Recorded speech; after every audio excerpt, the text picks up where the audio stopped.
The project that I'm working on for the postdoctoral fellowship is on conservative media, particularly conservative media before the conservative media that people in the United States know, Rush Limbaugh, Fox News. So it's the story of conservative media from the 1950s to the 1970s and how the people in conservative media became leaders of a movement, how they took ideas and turned them into activism, and how they took activism and turned it into politics, and eventually pretty successful politics.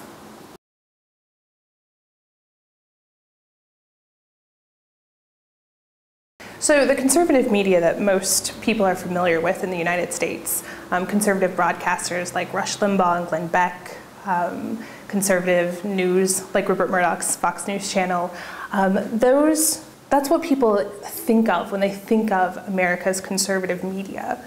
And the problem with that is that Rush Limbaugh comes onto the national stage in the mid-'80s, Fox News in the mid-'90s, after conservatives have already won political power. So Reagan's already been reelected by the time Rush Limbaugh comes around. You have the 1994 conservative congressional victories, and then Fox News follows that.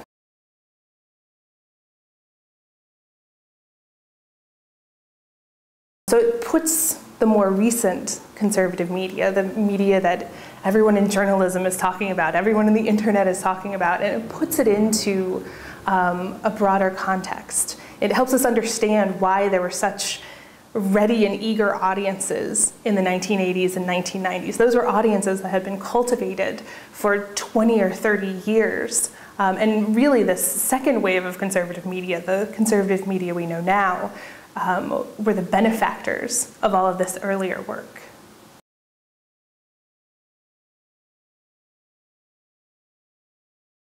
Yes, so I'm looking to write a book, and what I'm going to do here at the center is to expand that book to focus on some of the people I've already mentioned, so I can help put modern conservative media into context more.